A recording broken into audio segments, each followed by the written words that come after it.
आप एक सुई भी किसी से गलत तरीके से ले जाओगे ना, वो लेफ्ट ओवर कार्मिक ट्रांजैक्शन है, आपको चुकाने वापस आना पड़ेगा। देखो, रेमेडी इस चीज की हो सकती है कि आपकी किस्मत का पूरे पोटेंशियल से मिल जाए, और जो किस्मत में नहीं है वो कोई नहीं दिला सकता। आज आपकी लाइफ में जो भी प्रॉब्लम आ रही और आप ये मानते हो कि इस प्रॉब्लम के इनोवेशन के लिए आपने इस जन्म में कुछ नहीं किया है, तो कहाँ से उसका रूट है? उसका रूट कहीं ना कहीं पीछे। So through the records we access that particular karma which is impacting your today's life. आज हम बात करने वाले हैं लाइफ की प्रॉब्लम्स के बारे में। हमारी लाइफ में प्रॉब्लम्स क्यों आती है, उसके पीछे का रीजन क्या होता है? क्या एक कार्मिक डेट है या फिर हमने किसी चीज को गलत किया है इस जन्म के अंदर? मेरा नाम प्रतीक बजाज है और बाय एजुकेशन मैं एक इंजीनियर हूँ, और 10 साल से मैं आकाशिक रिकॉर्ड रीडिंग और पास्ट लाइफ रिग्रेशन थेरेपी इस पे काम कर रहा हूँ। और मेरी लंबी रिसर्च है मेटाफिजिक्स में, और पीएचडी कर रहा हूँ वैदिक एस्ट्रोलॉजी में। So this is what all about me. तो मेरे को सबसे पहले ये बताओ कि लाइफ में प्रॉब्लम्स क्यों आ रही है आज के टाइम पे? किसी के रिलेशनशिप सही नहीं है, किसी को हेल्थ इश्यूज है, या हम बात करें एक बच्चा पैदा हो रहा है, वो उसकी आंखें नहीं है, उसके अंदर कोई ऑर्गन फेलियर आ रहा है। एक्चुअली साहिल, हमारे पैदा होने से पहले हमें ऊपर एक बताया जाता है कि एग्जैक्टली इस बार आपका कार्मिक पैकेज क्या रहने वाला है जो आप लेके जाओगे। Some part of good karmas and some part of bad karmas, उसका एक पैकेज बना के आपको वो दे दिया जाता है। अकॉर्डिंगली दैट पैकेज आपको एक ऑप्शन मिलता है कि आप अपनी फैमिली चूज कर लो। चूंकि यही पैकेज है तो इसके अकॉर्डिंग आपका फाइनेंस कैसा रहने वाला है, शादी कैसे होने वाली है, लाइफ कैसे चलने वाली है, ये पैकेज, इसको सोल कॉन्ट्रैक्ट कहते हैं। Soul contract. अब आप जब अपनी कुंडली देखोगे तो एक ब्लैंक चार्ट जिसमें अभी हम सारे प्लैनेट हटा दें, ये हम सब है, ठीक है। तो जैसे ये सोल कॉन्ट्रैक्ट रेडी हुआ और आप पैदा हुए, तो आपकी न्यूमरोलॉजी के हिसाब से डेट ऑफ बर्थ सेट हो गई, एस्ट्रोलॉजी के हिसाब से आपकी कुंडली सेट हो गई। तो किस चीज पे सेट हुई? इस सोल कॉन्ट्रैक्ट। ठीक है, तो मतलब सब लिखा हुआ है? सब नहीं लिखा हुआ, क्योंकि कुंडली में हर हाउस में थोड़े प्लैनेट है। भाई, कुंडली में 12 हाउसेस है, वो हर हाउस आपकी किसी एक चीज का सिग्निफिकेंस देता है। फाइनेंस का सिग्निफिकेंस, मैरिज का सिग्निफिकेंस, आपकी द फर्स्ट, जैसे हम लग्न कहते हैं, लग्न बताता है कि उसमें सूर्य बैठा है तो आप कितने वाइब्रेंट हो, चंद्रमा बैठा है तो आप मेंटली कैसे हो। अकॉर्डिंगली कौन सा प्लैनेट कहाँ बैठा है, तो कुंडली में डेस्टिनी भी है और फ्री विल भी है। ऐसा ही सोल कॉन्ट्रैक्ट में डेस्टिन्ड चीजें भी हैं और फ्री विल भी है, ताकि आप नया कर्म कर सको एज अ ह्यूमन बीइंग। तो हम ये कह सकते हैं अगर हमारी कुंडली के अंदर कोई हाउस खाली है तो जो भी वो एट्रीब्यूट रखता है वहां पे हमारे पास में फ्री विल है। अगर देखो क्या होता है कि कुछ हाउसेस की दृष्टि पड़ती है दूसरे हाउसेस पे, बट अगर बहुत टेक्निकली नहीं जाएंगे तो भी हमारे पास बहुत सारी फ्री विल है, फ्री विल हाउसेस हैं। आपको नया कर्म करने की जगह आपकी कुंडली में दी गई है। ठीक है, ठीक है, ठीक है। अब पॉइंट ये होता है कि इस पैकेज के हिसाब से आपने बर्थ लिया, तो ये पैकेज ही तो लाइफ को आगे ड्राइव करने वाला है। जब आप पैदा हुए तो आपका फाइनेंस, देखो लाइफ में कुछ गड़बड़ मिली, कुछ प्रॉब्लम्स मिली, तो कुछ अच्छा भी मिला ना। आपको अच्छा फैमिली मिली, फाइनेंस मिला, शादी मिली, बच्चे मिले, रिलेशनशिप मिला, लेकिन उसका other part of the game is कुछ प्रॉब्लम्स आई लाइफ में।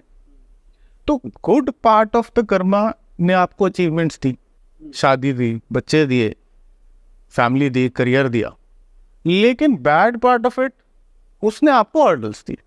तो क्या है ये? बेसिकली कुंडली, न्यूमरोलॉजी, कोई भी मोडालिटी की बात कर लो, जब आप एस्ट्रोलॉजर से ये तो पूछते हो कि ये सिनेरियो, भाई मेरे को फाइनेंशियल इशू आ रहा है, आपको भी पता है आपको फाइनेंशियल इशू आ रहा है, वो बता देगा ये वाली प्लैनेट का ये सिचुएशन, ये अंतरदशा, ये महादशा, ये चल रहा।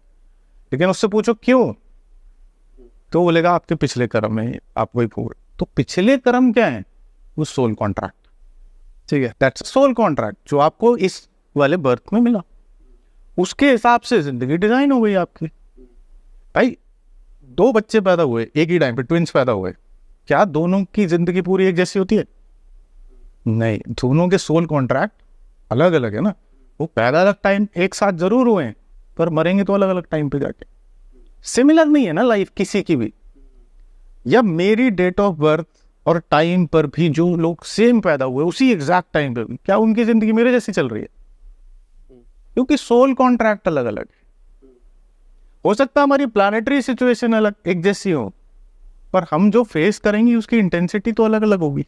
वो डिपेंड करता है सोल कॉन्ट्रैक्ट, मतलब आपके पास्ट लाइफ कर्मा के ऊपर। ठीक है, मैंने ये शुरू ऐसे किया कि 8 से 10 साल पहले मैं स्टक हुआ किसी चीज में। सो जैसे सब एस्ट्रोलॉजर के पास जाते हैं, मैं भी गया पता करने। तो अब मैं एक इंजीनियर हूँ, तो मेरा थोड़ा सा नेचर वैसा है कि मैं पूछते पूछते उनने लास्ट में एक लाइन बोली थी कि कुंडली इसलिए ऐसी है क्योंकि तुम्हारे पास्ट लाइफ के कर्मा इस पे असर डालते हैं। तो मैंने पास्ट लाइफ कर्मा ढूंढना शुरू कर दिया। सो वहां से this is all something which we call the metaphysics, कि जो चीज हम कॉन्शियस में देख सकते हैं वो कुंडली है, और जब हम सबकॉन्शियस में जाते हैं तब फिर it's a beginning of soul contract, past life, past karmas, उसका हमारी जिंदगी पे क्या इफेक्ट पड़ रहा है। That is all about the past life karma. ठीक है, तो ये जानेंगे कैसे कि हमारा पास्ट लाइफ क्या था? कुंडली से या कैसे? कुंडली तो ये बता सकती है कि परिस्थिति क्या है, लेकिन हम आज बात कर रहे हैं कि परिस्थिति क्यों है। आपको फाइनेंशियल इशू है, ये आपको भी पता है। एस्ट्रोलॉजर के हिसाब से आपके यहाँ पे ये प्लैनेट है, ये प्लैनेट है, ये महादशा चल रही है, उसमें ये अंतरदशा चल रही है, उसमें ये प्रत्यंतर दशा चल रही है, ये है, और इस टाइम तक ऐसा ऐसा होगा। लेकिन सवाल ये है कि क्यों? तो उसको जानने की 2 मोडालिटीज हैं। एक होती है पास्ट लाइफ रिग्रेशन थेरेपी, तो उसमें हम आपको आपके कॉन्शियस को हिप्नोटाइज करते हैं, और then we try to get the answers from your subconscious. और दूसरी मोडालिटी होती है आकाशिक रिकॉर्ड्स।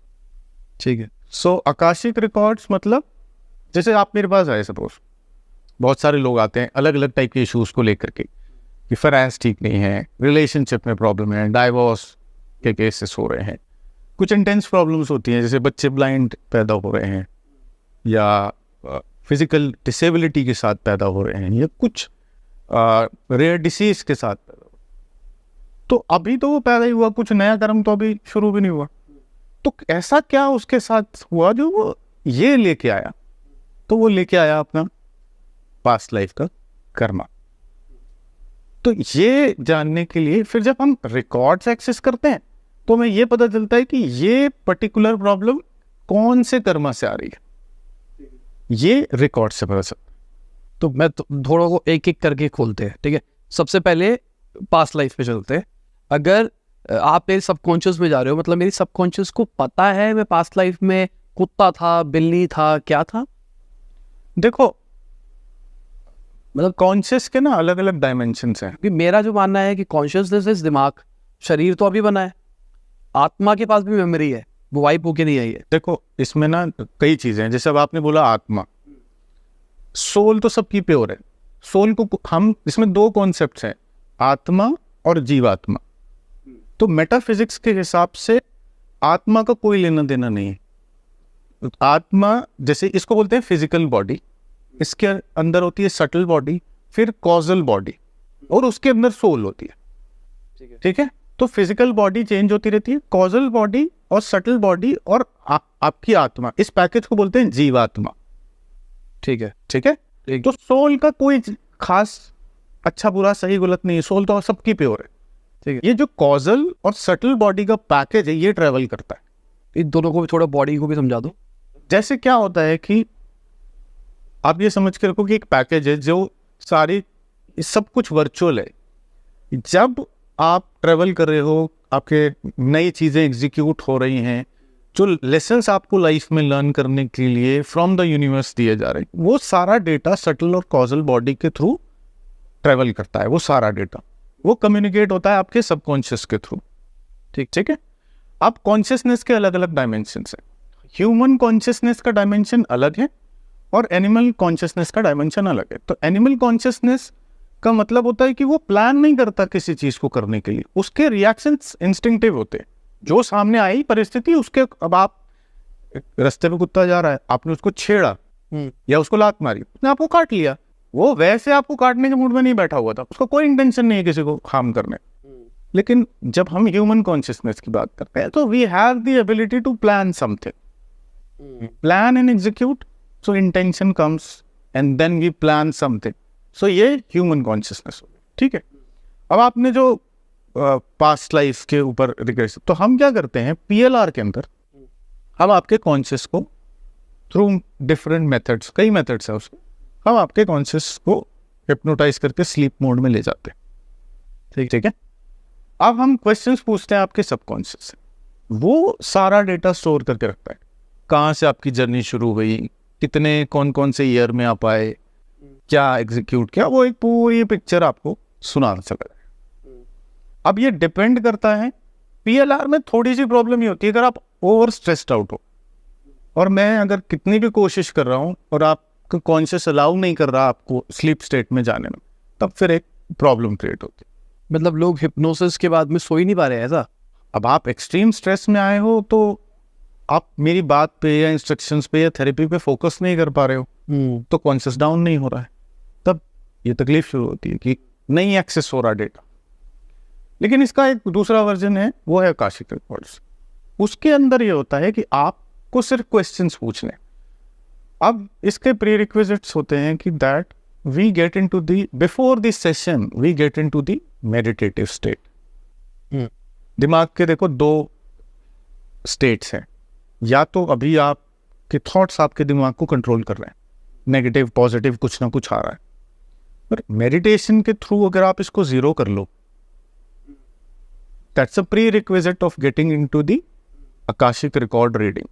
रीडिंग अपने आप में कुछ खास नहीं है, it's a by product of specific guided meditations, ठीक है, कि आपने अपने आप को वैसा ट्रेंड कर लिया है कि आप अपने दिमाग को थॉट फ्री जोन में ले जाते हो, ठीक है, and then we through the higher energy we connect with your subconscious, ठीक। रिकॉर्ड्स, वैसे हम कहते हैं कि records 5th dimension of consciousness में या 7th डायमेंशन ऑफ कॉन्शियसनेस में एग्जिस्ट करते हैं, ठीक। अब मैंने आपके साथ कनेक्ट किया, प्रेयर्स रीड करी, आपके साथ कनेक्ट हुआ, तो उसके ना मीडियम्स होते हैं, मतलब आप क्वेश्चन पूछोगे मुझे किसी मीडियम से आंसर मिलेगा, सो either the first medium is the visuals, ठीक है, कि मुझे दिखाई दे रहा है, फोटो वीडियो टाइप्स ऐसा, कई बार ग्लिम्प्स, कई बार सिग्निफिकेंसेस, कई बार पूरा का पूरा इंसिडेंस, डिपेंडिंग ऑन दैट कि मेरे आपके लिए वो मीडियम मेरे साथ कैसे काम करेगा, कि विजुअल्स काम कर रहे हैं। दूसरा मीडियम होता है the knowing, you will get the messages, ठीक है, आपको मैसेजेस मिलते हैं। And the third medium is the feel. एक और मीडियम है, वो एक लंबी प्रैक्टिस के बाद डेवलप होता है, दैट इज स्मेल। आपको अपने बढ़िया सैनिटाइज्ड रूम में बैठ के भी ऐसी चीजों की स्मेल आएगी जो वहां नहीं आ सकती। आपको एक एग्जाम्पल के तौर पे बता रहा हूँ, देखो हमारा जो ह्यूमन बॉडी है दैट्स अ कम्युनिकेशन डिवाइस, ठीक है, और this mind is can work as a SIM card, बस आप इसको सही फ्रीक्वेंसी पे ट्यून कर लो एक बार। 18th सेंचुरी में रशिया और नेपोलियंस की वॉर हुई, ठीक है, Russians were 3 times in the strength but still they lost the war. Napoleons जीत गए और उनको अपनी जमीन का एक बहुत बड़ा हिस्सा नेपोलियंस को देना पड़ा। सो दे एनालाइज्ड कि क्यों हार गए हम, तो उनको समझ में आएगी ना हमारे अंदर कोई हायरार्की नहीं है, सब अपना दिमाग लगा रहे। So they produced an education system कि whosoever has to come into the defence, उसको ना उस सिस्टम से गुजरना पड़ेगा टू अंडरस्टैंड कि आपको इंस्ट्रक्शंस फॉलो करने, ठीक है। वो सिस्टम परफेक्टली काम करने लगा, सारे वर्ल्ड ने उसे ऑप्ट कर लिया। हमारा बेसिक एजुकेशन सिस्टम इंडिया का क्या था, वो तो गुरुकुल था, ठीक है। हमें क्या सिखाते थे, ध्यान, योग, आयुर्वेद, शास्त्र, शस्त्र, ये सिखाते थे ना, मतलब we use to develop a human being. अब हम क्या बनाने लगे हैं, हम बनाने लगे हैं रोबोट्स। आप रोबोट कह लो, स्किल्ड लेबर कह लो, जो भी कह लो, ठीक है। पहले आप देखो कि ब्राह्मण वो सर पे शिखा रखते थे, आप उसका लॉजिकल साइंटिफिक रीजन पढ़ो, वो एंटीने का काम कर रही थी एक्चुअली में, वो बहुत कुछ बैलेंस भी कर रही थी बट वो एंटीने का भी काम कर रही थी, ऐसा स्क्रिप्चर्स कहीं ना कहीं कहते हैं, ठीक है। उसके बाद फिर स्वामी विवेकानंद जी ने इस पर रिसर्च की, So they came up with the concept of the Rajyoga meditation, जो आज ब्रह्म कुमारीज वाले जिस पे बात कर रहे हैं। तो राजयोग मेडिटेशन क्या है? विवेकानंद जी ने कहा that this entire world is made of two things, आकाशा and the प्राण। तो आकाशा मतलब सब कुछ, और जो लिविंग थिंग है उसमें प्राण आ जाते हैं। ठीक है, तो ये गरुड़ पुराण में भी लिखा है, शिव पुराण में भी लिखा है कि आकाशा नाम की कोई चीज है। फिर establishment of the theosophical society, उन्होंने आकाशिक रिकॉर्ड्स को लेके आए हो हमारे स्क्रिप्चर में से ये चीजें निकाल के, और उन्होंने ये कहा कि through the specific guided meditations, yes we can access the past. हम जा सकते हैं अपने खुद के में भी और किसी और के में भी। So starting of the Akashic records from the theosophical society, उन्होंने इस कॉन्सेप्ट को इनोवेट किया। अब आइडिया यह है कि आज आपकी लाइफ में जो भी प्रॉब्लम आ रही है और आप ये मानते हो कि इस प्रॉब्लम के इनोवेशन के लिए आपने इस जन्म में कुछ नहीं किया है, तो कहां से उसका रूट है? उसका रूट कहीं ना कहीं पीछे है। So through the records we access that particular karma which is impacting your today's life. ये बेसिक है आकाशिक रिकॉर्ड्स। तो ये लॉजिकली साइकोलॉजिकल है या फिर स्पिरिचुअल है? मतलब मैंने जो देखा जब मैं रिसर्च कर रहा था PLR के बारे में, तो मैंने ज़्यादातर जो लोग देखे वो सब पढ़े लिखे ही थे। हाँ, वो सब ज़्यादातर लोग साइकोलॉजिस्ट थे या इस कंडीशन से आ रहे थे। तो मुझे लगा कि यार ये हिप्नोथेरेपी को थोड़ा डीप ले गए और थोड़ा टाइम बढ़ाने के लिए, प्रोडक्ट बनाने के लिए इसको इस डायरेक्शन में लेके जाया जा रहा है। देखो, आप एक चीज़ को समझो, IIT मंडी, उन्होंने 2 साल पहले ह्यूमन कॉन्शियसनेस को पढ़ना मैंडेटरी कर दिया बीटेक स्टूडेंट्स के लिए। आप गूगल पे सर्च करके देख लेना। IIT basically what we are doing, we are just tapping into the different dimension of the consciousness. हम ये तो टैप कर रहे हैं जहां पर डेटा स्टोर है। अब आप ये बोलोगे कि गूगल पे मैं सर्च कर रहा हूं, मुझे ये पता करना है कि ये डेटा कहाँ रखा है। वो तो कहीं क्लाउड पे है, वो तो कहीं क्लाउड पे है ना।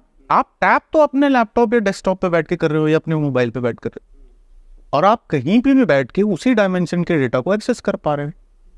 Same is the with the Akashic records, कि हम उस डायमेंशन को टैप करते हैं।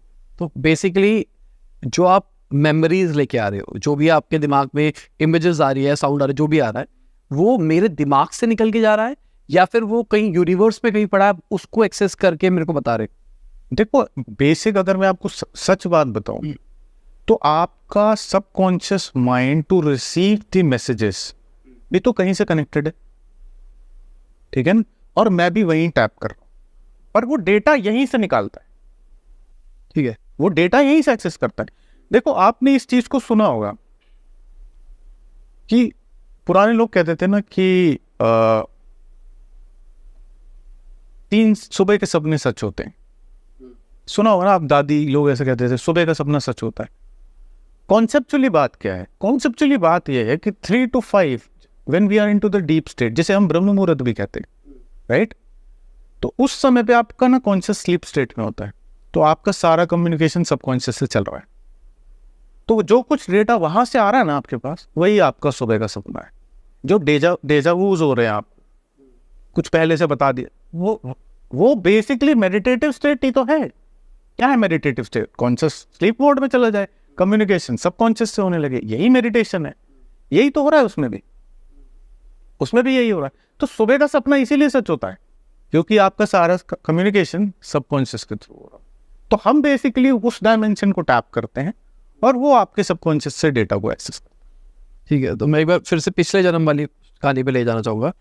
अभी इस जन्म में मैं इंसान हूँ, पिछले जन्म में कुत्ता था मान के चलो, तो वो आप टैप कुत्ते को करोगे? देखो, we only talk about the number of times you have taken the human birth, we can tap only that. हम एनिमल्स की कॉन्शियसनेस को टैप नहीं कर सकते बिकॉज उसके कर्मा काउंट नहीं हो रहे ना। ठीक, तो आपको ये भी पता लग जाएगा कि पिछला जन्म इंसान ही नहीं था, हमारे पास और नहीं, हम वो वाली चीजें आती ही नहीं है साइकिल में। Only the number of times you have taken a birth as a human being, only those births will come. और कितने कितने टाइम के बाद होते हैं? जैसे आज एक ह्यूमन है, क्या उसी इंस्टेंट जो कहा जाता है मरने के बाद बंदा मरा और उसी टाइम उसने अगला जन्म ले लिया, क्या ऐसा हो रहा है? देखो मैंने ना 2 साल पहले एक एक्सपेरिमेंट करा खुद पे, मतलब मैं करना चाहता था, कॉन्सेप्ट तो बहुत पुराना है वो, तो मैं अपनी डेथ देखना चाहता था कि क्या आपने कभी सुना है ऐसे कि you can just see yourself dying, या आप ऐसा कभी कॉन्सेप्ट आपने सुना हो कि डेथ के बाद क्या होता है वो पता करते हैं? उसके लिए कॉन्सेप्ट होता है, उसको LBL कहते हैं, लाइफ बिटवीन लाइफ्स। मतलब ये वाला जीवन एज अ ह्यूमन बीइंग और ये वाला जीवन एज अ ह्यूमन बीइंग, इसके बीच में आप कहाँ थे? थ्रू सम हिप्नोथेरेपिस्ट, जो वर्ल्ड रिनाउंड हिप्नोथेरेपिस्ट है, मैं उनके पास गया, अपॉइंटमेंट ली उनसे। He just took me right before my last death. Subconscious के थ्रू ही हो रहा था वो सब कुछ, मतलब कुछ भी फिजिकल नहीं है इसमें। And I was able to see myself dying. And then जब आपकी डेथ होती है तो आपके एंसेस्टर्स आपको लेने आते हैं। This earth is a boarding school, वो घर है हमारा। एक्चुअली में आपका सोल कॉन्ट्रैक्ट कैसे डिसाइड होता है?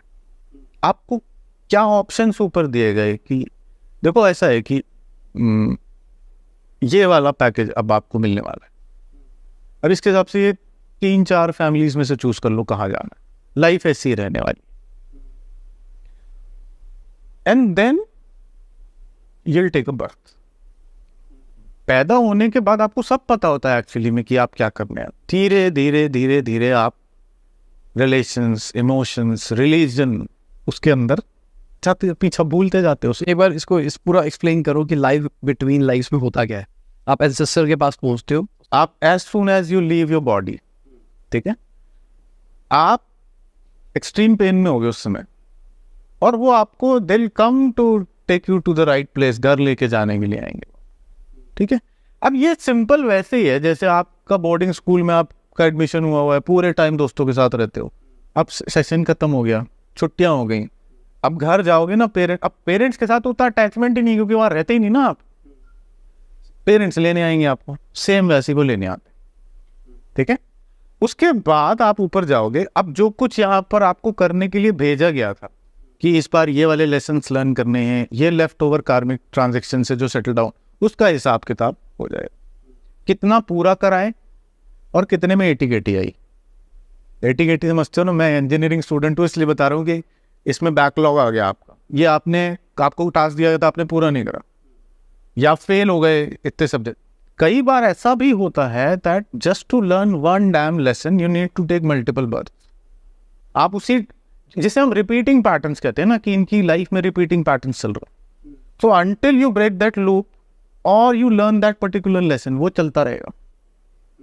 आप अगर 5वीं पास नहीं कर पा रहे, 10 बार में भी नहीं कर पा रहे, तो क्या 6वीं में एडमिशन मिलेगा? Same how the life cycle works, ठीक है। अब आपका कार्मिक पैकेज डिसाइड हो गया, इस बार ये लेके जाना है, पिछला ये आपका लेफ्ट ओवर है, ये भी लेके जाना है। Now choose your family.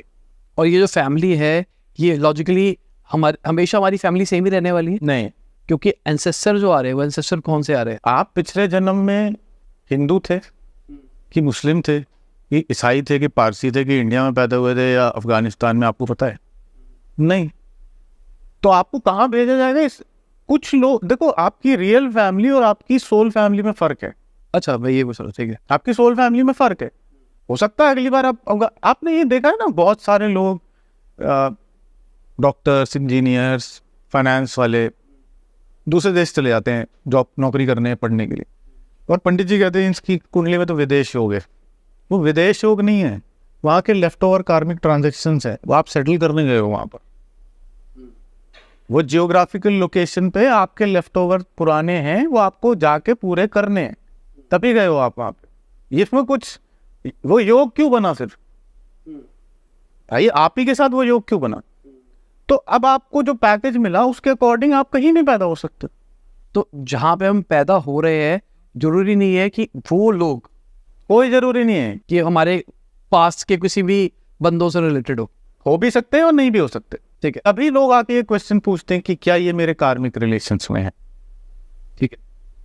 कोई ना कोई आपकी फैमिली में, कोई ना कोई कार्मिक रिलेशंस में आपके साथ होता है। कई बार बच्चे, कई बार पेरेंट्स में से कोई है, कई बार सिबलिंग, कई बार कोई फ्रेंड, वो आपके कार्मिक रिलेशंस। तो पैदा तो आप कहीं भी हो सकते हो। आपने देखा है रशिया से, इजराइल से ढेरों लोग कृष्ण की भक्ति में वृंदावन आके रहने लगते हैं। वो इजराइल या रशिया के बंदे को क्या लेने देना है कृष्ण से? वो तो क्रिश्चियनिटी में पैदा हुआ है। मैं आपको एक केस स्टडी बताता हूँ। एक लड़का मुस्लिम पाकिस्तान का है, दाढ़ी रखता है, टोपी लगाता है, यूएस में रहता है। वन डे ही कॉन्टैक्टेड, मैंने बोला ठीक है मैं रीडिंग कर दूंगा, कोई प्रॉब्लम नहीं है।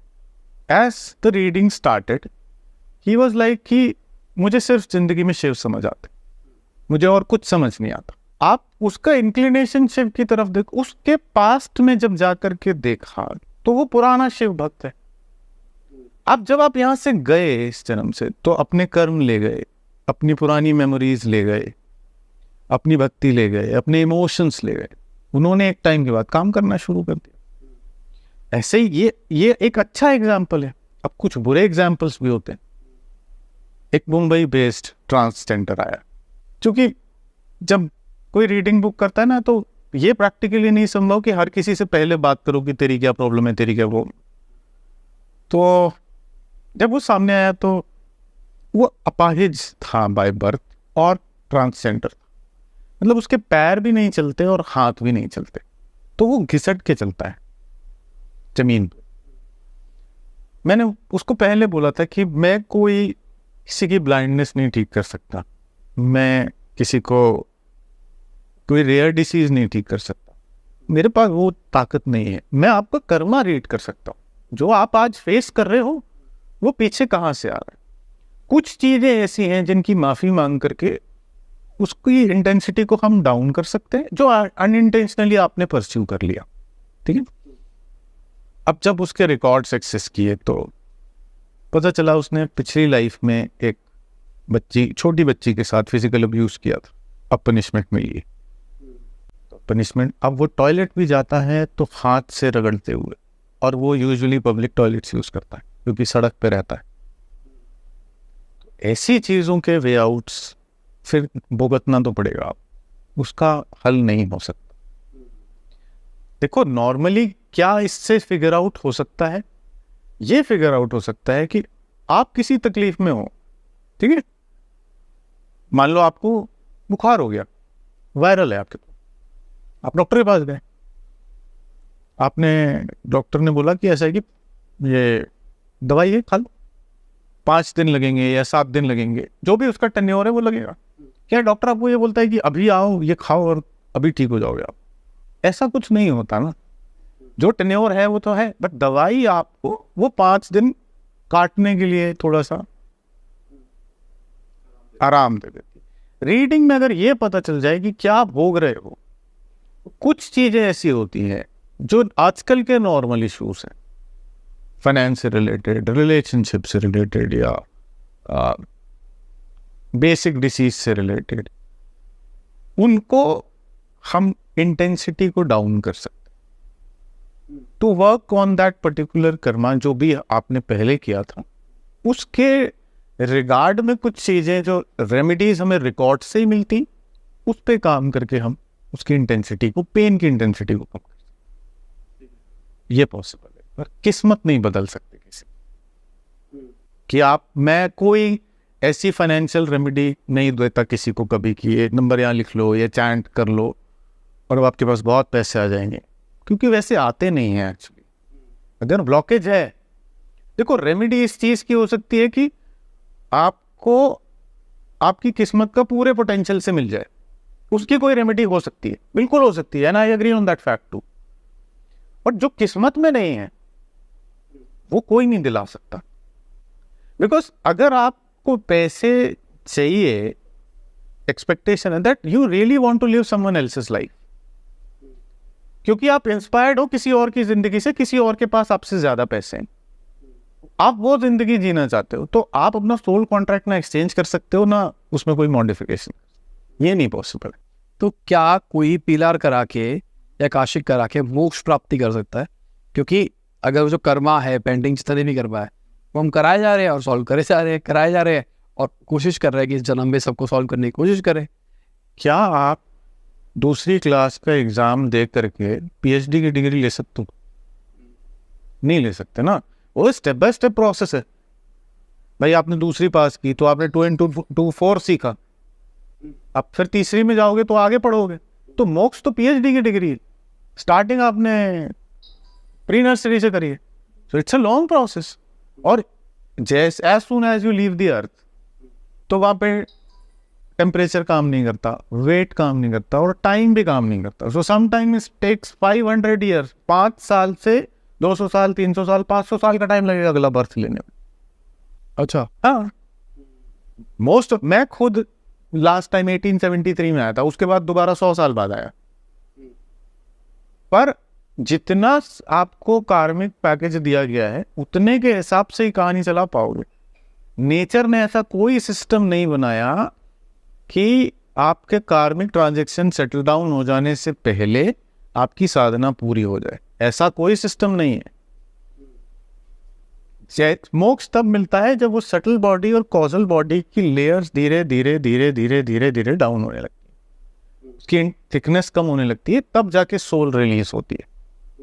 ठीक है, और वो जाके फिर that either it will work as a master, जिसे हम गुरु नानक देव जी हैं, गौतम बुद्ध हैं, महाअवतार बाबा जी हैं, या इससे बहुत सारे लोग हैं जो मास्टर्स का काम करते हैं, साईं बाबा है, फिर वो उनकी तरह परफॉर्म करते हैं। बट मोक्ष मिलना इज अ लॉन्ग प्रोसेस। मैं बहुत रिसर्च करने के बाद मैं ये क्लेम नहीं कर सकता कि मैं अपने लिए मोक्ष ढूंढ लूंगा, नहीं, ये नहीं पॉसिबल। ऐसा तो करा जाता है सेकंड क्लास से थर्ड फोर्थ क्लास जब कर लो। कैसे करोगे जब? मतलब आपके हिसाब से आप नेचर का सिस्टम बदल दोगे, ऐसा नहीं पॉसिबल दोस्त, ऐसा नहीं पॉसिबल। आपको स्टेप बाय स्टेप ही चलना पड़ेगा। जितनी बार 5वीं में फेल होगे उतनी बार दोबारा 5वीं रिपीट करनी पड़ेगी। और क्या इसके कोई नेगेटिव इफेक्ट्स भी होते हैं? जैसे कि मैंने सुना है जब हिप्नोसिस के अंदर कोई स्टेट के अंदर है, उस टाइम पे कहीं शोर मच गया तो बंदा वहीं मर जाएगा, वापसी नहीं आ पाएगा, या फिर वहाँ की कोई मेमोरीज इस जन्म में ले आएगा जो कि नेगेटिव थी, जिसके चक्कर में उसकी लाइफ खराब हो जाएगी। देखो ऐसा एक्चुअली में नहीं होता है। मैं खुद ना बहुत ज़्यादा PLR के फेवर में इसलिए नहीं रहता हूँ क्योंकि आप एक नॉर्मल इंसान हो जिसको इन चीज़ों की आदत नहीं है। ठीक है, अब मैं आपके कॉन्शियस को डाउन करके सबकॉन्शियस को एक्सेस करता हूँ तो नो डाउट इमोशनल टर्बुलेंस होता है और उसका असर कई टाइम तक रहता है, मगर वो आपकी ज़िंदगी में कोई डिस्टर्बेंस क्रिएट नहीं करेगा। बट अब एक प्रॉब्लम है, कॉन्शियस और सबकॉन्शियस को 1 मिनट के लिए अगर साइड रखें, सपोज आपकी लाइफ में कोई मिसहैपनिंग हुई, ठीक, कोई एक्सीडेंट हुआ, किसी की डेथ हुई जिसने आपको पेन और ट्रॉमा दिया, क्या आप उस चीज को दोबारा देखना चाहोगे? नहीं ना। ये PLR में एक प्रॉब्लम आती है। एज सून एज मैं आपको वहां ले जाऊंगा, आपका कॉन्शियस ब्लॉक कर देगा, वो आपको वो चीज नहीं देखने देगा जो आपको पेन दे। इसीलिए रिकॉर्ड्स में मैं एक न्यूट्रल आदमी हूँ, आपने कितना भी अच्छा करा जीवन में या कितना भी बुरा करा, मेरे को तो सिर्फ देखना है, मेरा कॉन्शियस को कोई फर्क नहीं पड़ रहा उससे। तो तब मेरा प्रेफरेंस आकाशिक रिकॉर्ड्स ज्यादा होता है, क्योंकि उससे एग्जैक्ट चीज निकल के बाहर आती है। इसके लिए सामने फेस टू फेस होना जरूरी है। एक्चुअली में देखो, मैं अपने सारे सेशंस वीडियो कॉन्फ्रेंस पे करता हूँ। होता ही है कि जो मेरा रीडिंग रूम है वो हाई एनर्जाइज्ड होता है। आप मेरे सामने बैठोगे and I am connecting to the higher energy, तो आपको हेडेक्स होंगे, आपको बॉडी पेन होंगे। तो कई एक्सपीरियंस ऐसे हुए, जोक्स अपार्ट की एक लेडी आई हमारे पास पंजाब से, उनकी रीडिंग हुई, रीडिंग बहुत बढ़िया हुई, वो बहुत खुश। अब वो जब गई तो उनके सर में दर्द रहा 2-3 दिन। उन्होंने बाद में ये बोला कि मेरे को तो भूत आ गया। अब देखो लेमैन को समझाना बहुत मुश्किल है, बिकॉज आप हाई एनर्जी के प्लेस में एंटर करोगे, ऐसी जगह जहाँ पर हवन हो रहा हो वहाँ जाके बैठो, आंखों से आंसू निकलते ना, थोड़ी देर जलन रहती है, ऐसे ही रीडिंग रूम में जाओगे तो एनर्जी का इम्पैक्ट आपकी बॉडी पे आएगा। सो इसलिए सेशन सारे जूम पे होते हैं, through the video conference only, और इफेक्ट वही आता है, सेम इफेक्ट है। मैंने इस देश के अच्छे politicians, bureaucrats, IAS IPS officers, लोग फिल्म इंडस्ट्री से जुड़े लोग तो की रीडिंग करी, और कुछ मेरे साथ रेगुलर टच में रहते। I don't reveal the names, but वो रेगुलर टच में रहते हैं। रेगुलर टच का लॉजिक क्या हुआ? अगर मुझे पता लग गया कि मेरी प्रॉब्लम का रीजन ये है, देखो आप एक स्टेप चले, प्रॉब्लम क्या एक ही बार थोड़ी आती है जिंदगी में, जैसे जैसे जिंदगी आगे चलेगी एक पैकेज के साथ आए हो ना, कर्मास रोल प्ले करते जाएंगे ना। आज जो रिकॉर्ड आप बता रहे हैं, आज की प्रॉब्लम सॉर्ट हो गई, 3 साल बाद कुछ और आएगा ना जिंदगी में, तो कुछ और प्ले करेगा अपना रोल, तब फिर गड़बड़ होगी। तो कुछ लोग एस्ट्रोलॉजिकली भी बात करने आते हैं, कुछ records, but they are into the regular touch. तो आकाशिक हमको करियर के बारे में बता सकता है? अगर आप स्टक हो तो एक एग्जांपल बताता हूँ। एक बिहार के हैं, वेल ऑफ ज्वेलर हैं, ठीक, कई शोरूम्स हैं ज्वेलरी के, वो मेरे साथ रेगुलर जुड़े हुए हैं। उनको एक टाइम के बाद धीरे धीरे डिसीज शुरू हुई, ठीक है, आधी बॉडी पैरालाइज हो गई, ठीक। उन्होंने रीडिंग बुक करी, बात शुरू हुई। मैंने बोला पहला ही सवाल पूछा, सोने में क्या मिलाया था? बोले यार पूरी जिंदगी मिलाया। मैंने कहा देखो ये पीछे का नहीं है, ये अभी का ही अभी शुरू हो गया। अब आप किसी ने पूरी जिंदगी पैसे जोड़ के बच्ची की शादी के लिए सोना खरीदा, उसमें आपने मिलावट कर, आपको क्या लगता है आप एक सुई भी किसी से गलत तरीके से ले जाओगे ना, वो लेफ्ट ओवर कार्मिक ट्रांजैक्शन है, आपको चुकाने वापस आना पड़ेगा। एक सोना छोड़ो, एक सुई, तो किसी से लेना बहुत सोच समझ के। यहाँ पे एक और क्रॉस क्वेश्चन निकल गया है। मान के चलो मेरे से लोगों ने बहुत सारा लूटा, ठीक है, बट मैं एक अच्छा इंसान, अब उन बंदों के से लेने के लिए वापसी मेरे को अगला जन्म उनकी वजह से भी करना पड़ेगा। देखो दोस्त, एक सिंपल सी बात है, मेरा पर्सनल तौर पे मानना है, साहिल जी ने मेरे को फाइनेंशियल हिट दिया, वो मेरे से अनएथिकल तरीके से कुछ ले गया, I am more than happy. देख भाई, एक तो आप पैसे ले गए, वो पैसे कभी भी इतने नहीं हो सकते कि आप मेरी पूरी जिंदगी की कमाई ले गए, इतना नहीं हो सकता। और पैसे के साथ आप बहुत सारे मेरे कर्म जो मैं भुगतता, आप वो भी ले गए, अब आप भुगतोगे। मैंने तो आपको उसी समय माफ कर दिया, मेरी तरफ से मेरा कुछ नहीं बचा आपके साथ, अब ये सब कुछ आपके ऊपर, आप जानो और यूनिवर्स जाने। तो किसी से एक सुई भी लो ना, तो ये सोच सब, आपको याद है कि पहले हमारे घरों में जब शादियां होती थी तो कौन क्या दे के गया उसको लिखते थे, क्यों? ताकि उसको डबल दे सके, उसको लौटाना पड़ेगा। हाँ, उनका आइडिया ये था, क्या कहती थी दादी कि किसी का नहीं रखना, हम इसे वापस कर देंगे। आइडिया यही था ना कि अगर रख लिया तो फिर वापस करना पड़ेगा, या फिर यूनिवर्स किसी और तरीके से कराएगा। वो लोग बहुत साइंटिफिकल लॉजिकल चल रहे थे। देखो कॉन्सेप्ट क्या है, हमारा जो स्पिरिचुअल साइंस है, रिलीजन नहीं बोल रहा हूं, एक 50 बच्चों की क्लास है, टीचर ने पहले बच्चे के कान में कुछ बोला, अब उसको बोला कि इसको कन्वे कर दे जाओ, और 50वें बच्चे के पास बोला कि अब मुझे बता मैंने क्या बोला। क्या वही वर्जन निकल के आएगा जो उसने पहले को बोला था? बात का मीनिंग ही बदल चुका होगा 50 बार घूमते घूमते। सेम हमारे रिचुअल्स के साथ हुआ, वो बहुत साइंटिफिक और लॉजिकल थे, वो ऐसे रैंडम चीजें नहीं कर रहे थे हमारे घर। तो पॉइंट ये है कि अगर आप एक सुई भी किसी से गलत तरीके से ले रहे हो तो आपको चुकानी है, आपने लिखवा लिया कहीं, आपका every single move, every single intention सब कहीं नोट हो रहा है। उसके बाद फिर उसके एक दिन, आज इस जन्म में आ जाए, अगले जन्म में आ जाए, कहीं ना कहीं रिजल्ट्स तो आएंगे। अभी आपने आकाशिक के बारे में, खूब मीडियम के बारे में बताया था, अलग अलग मीडियम होते हैं, विजुअल तो समझ पा रहे हैं, कान वाला भी समझ पा रहे हैं, मेरे को एक बार को स्मेल भी समझ में आ गया। टच में क्या होता है? ज़्यादातर ना ये मीडियम्स कैसे काम करते हैं कि अगर आपके, जैसे इसमें ना कुछ इंटेंस इश्यूज वाले आते हैं, सिर्फ ब्लैक मैजिक जिनके साथ होता है वो लोग आते हैं, जिनके साथ स्पिरिट अटैक्स होते हैं वो लोग आते हैं, तब काम करता है फील। आप क्या करते हो, बेसिकली इनडायरेक्टली उसकी एनर्जी के साथ कनेक्ट करते हो जिसके ऊपर ब्लैक मैजिक हुआ है। अब एक लेडी यूएस की हैं, वो उन्होंने सेशन बुक किया, ठीक है, तो बात शुरू हुई, मुझे इनिशियली समझ में आ गया था कि इनके साथ कुछ गड़बड़ है। अब जब स्पिरिट अटैक वाला कोई आएगा ना तो रिकॉर्ड सक्सेस नहीं होंगे, रिकॉर्ड सक्सेस नहीं होंगे, बिकॉज जो एंटिटी आपके अंदर है वो डेटा एक्सेस नहीं करने देगी। वो अपनी प्रेजेंस शो करेगी अलग अलग तरीके से, ठीक है। तो उन्होंने बोला कि मेरे साथ कुछ तकलीफ है, आप बताओ क्या तकलीफ। मैंने बोला मुझे तो लग रहा है आप किसी एक्सटर्नल एंटिटी से परेशान हो। बोली हाँ। तो मैंने पूछना शुरू किया।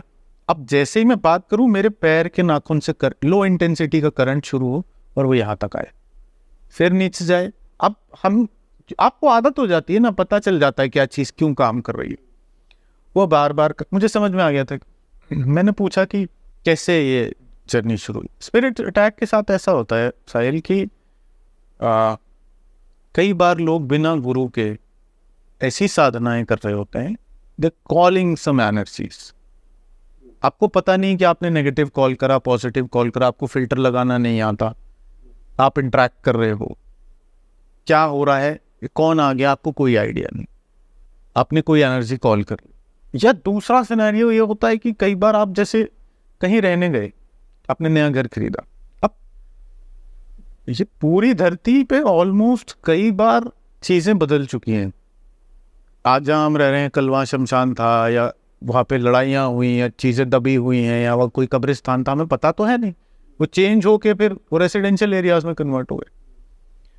तो आप किसी जगह पे रहने गए, वहाँ पर पहले से कोई एंटिटी प्रेजेंट है, अब वो ब्लॉक्ड है वहाँ पे, उसने आप जैसे ही आप रहने गए उसने अपना सब दिखाना। इनके साथ स्पेसिफिक सिनेरियो ये था कि ये कुछ साधना करना शुरू किया इन्होंने 1 साल 2 साल 3 साल। अब इनकी ये एंटिटीज कॉल कर रही थी। ये बेसिकली एनर्जी कॉल करना चाहती थी और अनइंटेंशनली इन्होंने एंटिटीज कॉल करी, इनकी बॉडी में आ गई। तो अब ना वो किसी से बात कर सकती हैं, ना घर में किसी फैमिली मेंबर के साथ रह सकती हैं, और अमावस्या पूर्णिमा जैसे जैसे आती है उसकी इंटेंसिटी फिर बढ़ती जाती है। इसके लिए फिर हम बता सकते हैं आपको कि आपके साथ ये प्रॉब्लम है, but we don't treat such cases. हम उसको ट्रीट नहीं करते बिकॉज आकाशिक रिकॉर्ड में ऐसा कोई प्रोविजन नहीं। बेसिकली ये पास्ट लाइफ की रीडिंग है, बट जब आपकी एनर्जी से कनेक्ट करते हैं तो ब्लैक मैजिक है या कुछ और है। अभी एक और रीसेंट केस था 3-4 दिन पुराना, वो इंडिया की किसी जगह से आई है। उनको लगता था कि उनके हस्बैंड पे ब्लैक मैजिक है, बट बात करते करते 10-15 मिनट बाद समझ में आया हस्बैंड पे नहीं है, उनकी बॉडीज में एंटिटीज हैं, और मोर देन 7 एंटिटीज। तो आप यू वोंट बिलीव कि रूम के ऊपर उन्होंने 7 बार अपना फेस चेंज किया। नॉर्मल मेकअप करके लिपस्टिक लगा के बैठी थी, 5 मिनट बाद लिपस्टिक खम गई, गालों पे स्कार्स आए ऐसे। वो आ रहे हैं जा रहे हैं, आ रहे हैं जा रहे हैं। और उस समय पर जो प्रैक्टिशनर को फील होता है वो मैं आपको बता भी नहीं सकता। कि आपको लगेगा कि जैसे ना कि कोई आपको ड्रेन आउट कर रहा है on the level of energy. तो 7 times she changed her face. 7 entities ने अपनी प्रेजेंस शो करी, 7 की 7 एंटिटीज। ये भी मतलब दुनिया में मेटाफिजिक्स में जाओगे तो सब होता है, ब्लैक मैजिक भी होता है, स्पिरिट अटैक। क्या ये जो स्पिरिट्स होती है ये जूम के थ्रू आप पे भी अटैक कर सकती है टाइप में? हम बेसिकली रीडिंग शुरू करने से पहले प्रीरिक्विजिट्स में अपना प्रोटेक्शन, ऑरा प्रोटेक्ट करने के सारे मेजर्स लेते हैं। ऐसा नहीं कि वो आपके अंदर डायरेक्ट चली जाएगी, ऐसा नहीं। Because we live in a family, right? So can't. और एनर्जी वैसे नॉर्मल लोगों के लिए क्या डिजिटली ट्रैवल करती है? नहीं। देखो, एक एनर्जी को ट्रैवल करने में 1000 किलोमीटर इतना ही टाइम लगेगा बस। उसका डिजिटल और नॉन डिजिटल से कोई लेना देना नहीं। बट एक्चुअली ये प्रॉब्लम 80-90% विमेन के साथ होती है। आदमियों के साथ ये प्रॉब्लम कंपैरेटिवली कम होती है, लेकिन उसको ट्रैवल करने में इतना ही टाइम लगेगा। वो यूएस से उठ के आपके बॉडी के अंदर इतनी देर में आ जाएगी। इतना ही टाइम चाहिए उसको। कोई मीडियम से कोई फर्क नहीं पड़ता उसको कि वो आप जूम है या नहीं है। तो ये तो मैन मेड थिंग्स है, उसको इतना ही टाइम लगेगा खाली। नहीं, जैसे कहते हैं कि जो हॉन्टेड मूवीज होती है जिसमें भूत प्रेत दिखाए होते हैं, कुछ ऐसी होती है ना जिसमें कुछ डॉल्स है एनाबेल वाली जैसी थी, उनको देखने से हमारे अंदर ही नेगेटिव एनर्जी बढ़ती शुरू हो जाती है कि एनर्जी ट्रैवल कर रही है। ऐसा तो नहीं होता? नहीं। देखो, एक सिंपल सी बात है कि स्पिरिट्स एक्चुअली में फंसी हुई होती हैं। जैसे एक लेडी का केस हमारे पास आया था, वो 38 ईयर्स की थी, ठीक है। जब वो 8 साल की थी तब उसकी मम्मी की डेथ हो गई। अब उसकी मम्मी, पापा नहीं थे उसके, मम्मी ही अकेली थी, अब कोई नहीं बचा, तो रिश्तेदार उसको आगे का टेक केयर कर रहे थे। एक टाइम के बाद उसकी मम्मी का इतना अटैचमेंट था कि वो गई नहीं, वो उसी की बॉडी में आ गई। अब उसको तकलीफ होती थी। 30 साल बाद उसने रीडिंग प्लान करी, बात हुई, तब उसकी मम्मी रीडिंग के बाद मैंने उनको ये बता दिया था दैट कोई एंटिटी है बट आपको ना बहुत नुकसान नहीं पहुंचा रही है, और एंटिटी अपनी प्रेजेंस शो करके बार बार बता रही है कि वो आपके कोई क्लोज ही है।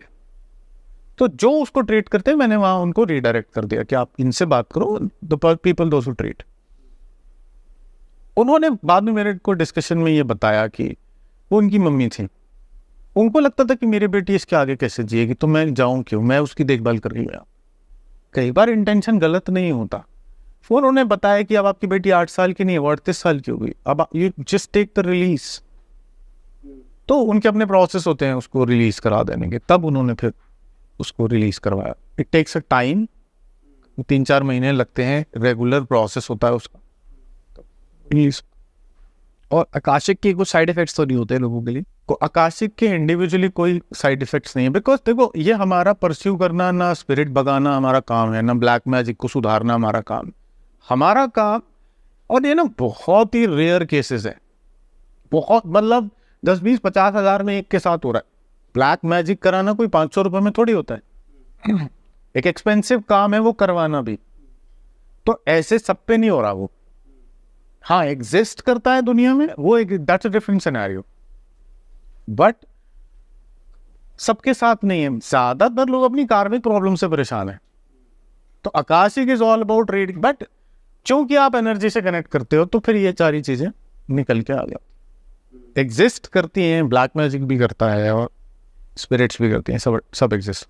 तो कुछ ऐसा बता सकते हो आप ऑडियंस को जिससे वो अपनी खुद की ऑरा प्रोटेक्ट कर पाए, क्योंकि आपने बताया कि आप ऑरा प्रोटेक्ट करते हो, ताकि कोई और नेगेटिव एनर्जी उनको अटैक ना कर पाए? देखो ऐसा है कि मैं ना आने से पहले एक अमेरिकन पॉडकास्टर का पॉडकास्ट देख रहा था गाड़ी में। वो क्रिस्टियानो रोनाल्डो का was the guest in the podcast. मैं आपको भेजूंगा, आप देखना उसे। तो रोनाल्डो ने एक बात बोली कि वो अपने हर मैच के पहले मेडिटेशंस करता है, और उसको ज्यादातर पेनल्टीज पता होती हैं कि उसको कितनी पेनल्टी मिलने वाली है लेने के लिए, ठीक है। बेसिक क्या है, आपका ऑरा प्रोटेक्ट तभी हो सकता है when you connect your own cords with your own self. Meditation word को जिसने भी बनाया उसको रिलीजन से अलग रखा, नहीं तो इसका गन मच जाएगा। मतलब लोग बांटने लग जाएंगे इसको, because religion is a man made thing. आप अगर हम सिविलाइजेशन से थोड़ा पीछे चले जाएं तो पहले तो कोई रिलीजन नहीं था, लोग तो तब भी रह रहे थे, उनको जरूरत भी नहीं थी चीजों को डाइवर्सिफाई करने की, ये तेरा ये मेरा। उसका कहना था कि वो हर मैच से पहले मेडिटेट करता। That's the only way that you can purify yourself from inside. आप अपने आप को जितना अंदर से प्योरीफाई और स्ट्रॉन्ग कर लोगे, बाहर का ऑरा उतना स्ट्रॉन्ग हो जाएगा। दुनिया में जितने भी टॉप नॉच लोग हैं, cricketers, artist, businessman, the painters and musicians, जो टॉप पे बैठे हैं दुनिया में, उनमें और हम में बस एक ही फर्क है कि वो कहीं ना कहीं मेडिटेशन से जुड़े हैं। तब वो एक लेवल अचीव कर पाए, क्योंकि आपके कॉन्शियस और सब कॉन्शियस के बीच का कम्युनिकेशन प्रॉपर है। राइट तरीका क्या है मेडिटेशन का? Is no right way. बस बैठ जाओ। पहली सीढ़ी तो हमेशा रॉ ही होगी। जैसे पहले दिन आप जिम जाओगे तो you can not lift the heavy weight, right? You will start with the small weight. तो पहले तो आप समझो कि मेडिटेशन क्या होता है। देखो प्रॉब्लम ये है, when you see yourself from inside, तो एक बार पहले, अभी आप और मैं यहाँ बोलें कि किसी को बोलते हैं कि 5 मिनट के लिए आंखें बंद करके बैठो, 5 minutes is the longest time for that person कि वो 5 मिनट के लिए बैठ पाए। तो वो धीरे धीरे धीरे धीरे प्रैक्टिस से शुरू होता है। बहुत सारा डेटा इन्फॉर्मेशन उसके लिए अवेलेबल है। अब लोगों को ये बात समझ में आने लगी है कि स्पिरिचुअलिटी, मेडिटेशन, इन चीज़ों की इम्पोर्टेंस क्या है, ये कहाँ ले जा सकते हैं आप. But I found only one way, the meditation, to protect yourself from your karmas, your aura, from your inner self, from your past life karma, from your expectations, from the life. ठीक है, तो सबसे पहले thank you, बहुत clarity मिली मुझे ये सारी चीज़ों के बारे में. मेरे पास कुछ कन्फ्यूजन भी थी, वो कन्फ्यूजन्स भी क्लियर हुई.